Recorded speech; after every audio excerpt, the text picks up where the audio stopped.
যাই হোক, তোমরা যেটা বলছিলে যে এই কোশ্চেনটা কে মুখস্থ করবে আর কি।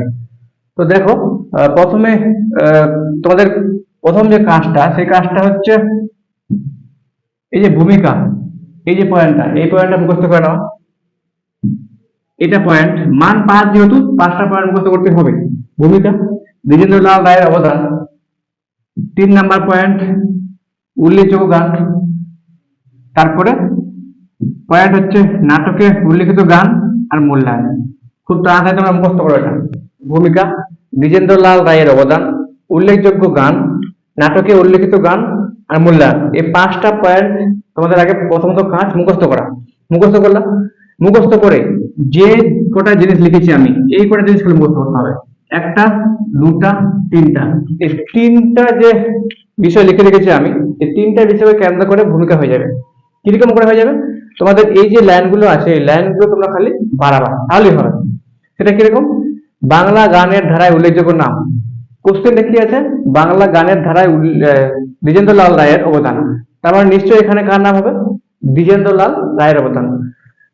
তাহলে এখানে কি লিখবা? এই লাইনগুলোকে বাড়াবা। তোমাদের প্রথম কাজ হচ্ছে ভূমিকাটা, এই পয়েন্টগুলো মুখস্থ করা। তারপরে এই যে এগুলো লিখে নাও, এই কটা ভূমিকার ওখানে খালি ছোট্ট করে একটা পৃষ্ঠার মধ্যে এই 1, 2, 3 তিনটা বিষয় যদি লিখে নাও, তাহলে ভূমিকাটা মুখস্থ হয়ে যাবে। কিরকম? বাংলা গানের ধারায় উল্লেখযোগ্য নাম হলো, কি হবে? দ্বিজেন্দ্রলাল রায়। ক্লিয়ার? এটুকু এক লাইন হয়ে গেল। এবার তো ছোটবেলা খালি একটা ওয়ার্ড দেওয়া আছে, তুমি এখানে বানিয়ে কি লিখবা? তোমাকে এখানে বানিয়ে লিখতে হবে যে দ্বিজেন্দ্রলাল রায় ছোটবেলা থেকেই বাংলা গানের প্রতি আকর্ষণ বোধ করতেন, আর তখন থেকে তিনি গান লেখা শুরু করেন। দ্বিতীয় লাইন কিন্তু কমপ্লিট। তৃতীয় লাইন, গান ও গানের সুর। এই লাইনটা আবার তোমাকে বানাতে হবে বুদ্ধি খাটিয়ে। ছোটবেলা থেকে তিনি গান লিখতেন এবং গানের সুর দিতেন। এইভাবে তিনি ধীরে ধীরে মানুষকে চমক রাখিতেন। ভূমিকা কিন্তু কমপ্লিট। তোমাদের প্রথম কাজ এই 3টা বিষয় ছোট্ট করে লিখে নেওয়া, আর যেভাবে বললাম সেভাবে খালি তোমরা বাক্য রচনা করে যাও, তাহলে ভূমিকাটা হয়ে যাবে। এবার দেখো, দ্বিজেন্দ্রলাল রায়ের অবদান, ঠিক একই কন্ডিশন। এই পয়েন্টটা মুখস্থ করে নিয়েছো। এখানে দ্বিজেন্দ্রলাল রায়ের অবদান এখানে কি আছে?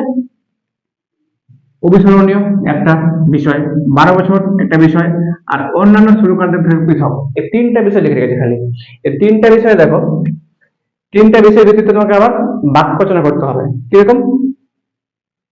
দ্বিজেন্দ্রলাল রায়ের অবদান, তাহলে তোমরা এখানে নিশ্চয়ই তোমাদের কি লিখবা? যে বাংলা গানের ধারায় বা বাংলা সাহিত্যে বাংলা গানের ধারায় দ্বিজেন্দ্রলাল রায়ের অবদান অবিস্মরণীয়। ক্লিয়ার? এলাম, একটা লাইন হয়ে গেল। 12 বছর, 12 বছর কি? দ্বিজেন্দ্রলাল রায় 12 বছর থেকেই তিনি গান লেখা শুরু করেন। তখন থেকে গানের প্রতি এত ধ্যান জ্ঞান যে তিনি পরবর্তীকালে আরো আকর্ষিত হন। দ্বিতীয় লাইন হয়ে গেল। তৃতীয়ত, তিনি যে গানগুলো সুর দিতেন অন্যান্য গায়কের থেকে বা সুরকারদের থেকে একদম পৃথক। দেখো, এই পয়েন্টটা কিন্তু একটা প্যারা চেঞ্জ হয়ে গেল। প্রথম প্যারা চেঞ্জ, ভূমিকা হয়ে গেল। দ্বিতীয় প্যারা চেঞ্জ, সেটা হয়ে গেল। তৃতীয়, উল্লেখযোগ্য গান। এখানে তোমরা কি লিখবা? এখানে তোমরা একটা লাইন নীল পেন্তে লিখবা। নীল পেন্তে কি লিখবা? প্রথমত যে দ্বিজেন্দ্রলাল রায় যে সমস্ত গানগুলো লিখেছেন, তার মধ্যে অনেকগুলো গান লিখেছেন, তার মধ্যে উল্লেখযোগ্য গানগুলি হলো এইগুলো। ঠিক ড্যাশ দিয়ে তারপর লিখতে হবে। কি লেখা আছে এখানে? 1 নাম্বার গান, ধনধান্যে পুষ্প ভরা।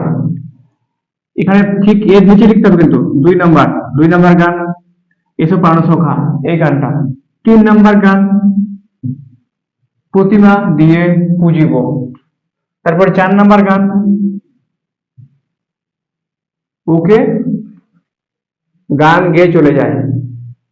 5 নাম্বার ঠিক এইভাবে নিচে লিখবা, কি শ্যামল সুষমা ইত্যাদি। এরকম করে এই প্যারাটা হয়ে গেল। এখানে 3 চালান হয়ে গেল। কিন্তু কি বললাম? যে দ্বিজেন্দ্রলাল যে সমস্ত অনেকগুলো গান রচনা করেছেন, তার মধ্যে উল্লেখযোগ্য গান ওগুলি হলো এইগুলো। এই প্যারা শেষ হয়ে গেল। আরেকটা নিচে নেক্সট প্যারা, নেক্সট পয়েন্ট, নাটকে উল্লেখিত গান। নাটকে উল্লেখিত গানগুলো কি কি? এখানে আবার তুমি কি লিখবা? একটা বাক্য, সেটা হচ্ছে যে বাংলা সাহিত্যে অনেকগুলো নাটক রচনা হয়, সেই সব নাটকে কার? দ্বিজেন্দ্রলাল রায়ের গান ওখানে কি করা হয়? দেওয়া হয়। তাহলে এখানে কি বলবো, তাহলে এখানে একটা লাইন লিখবা যে বাংলা সাহিত্যে অনেকগুলো নাটক রচিত হয়, সেই নাটকগুলোতে দ্বিজেন্দ্রলাল রায়ের গানগুলো ভিতরে গাওয়া হয়। তো কোন কোন নাটকে গাওয়া হয় সেই সব নাটকগুলো দেখো সুন্দর করে লেখা ছোট্ট করে।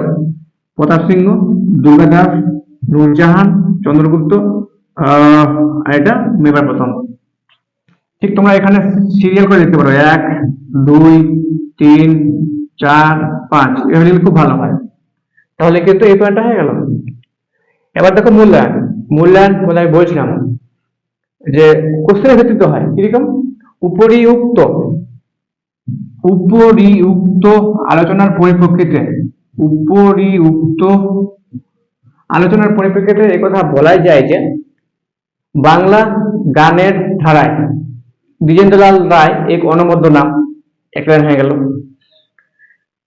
আর কি লিখবা, এর ভিত্তিতে তুমি বাণী লিখতে তোমাদের, যেটা তুমি বলবা যে তারপর লাইনটা, অন্যান্য সুরকারদের থেকে দ্বিজেন্দ্রলাল রায়ের যে গানগুলো বা সুর পৃথক, দুই হয়ে গেল।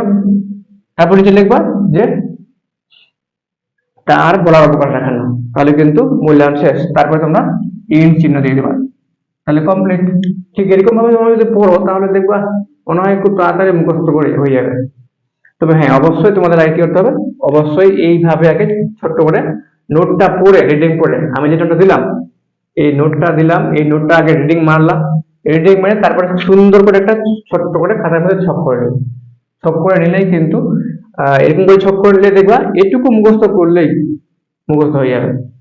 তাহলে প্রথম তাহলে কাজ কি বললাম, প্রথম কাজ বললাম যে প্রথমে আগে তোমরা এই কোশ্চেনটার আগে কি লিখবা, এই পয়েন্ট করে লিখবা। কি কি পয়েন্ট আছে এখানে,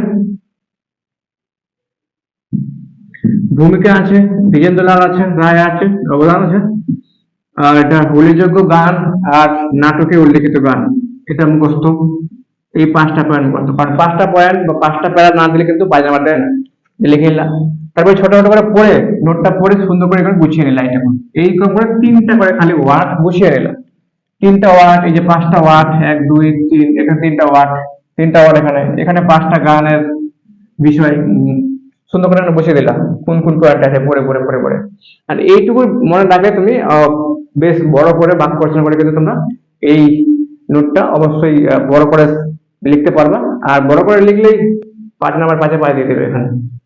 তো যাই হোক, এইভাবে তোমরা পড়ে থাকো, তাহলে দেখবা সাহিত্যের ইতিহাসের যে কোশ্চেনগুলো আছে খুব সহজে মুখস্থ হয়ে যাচ্ছে।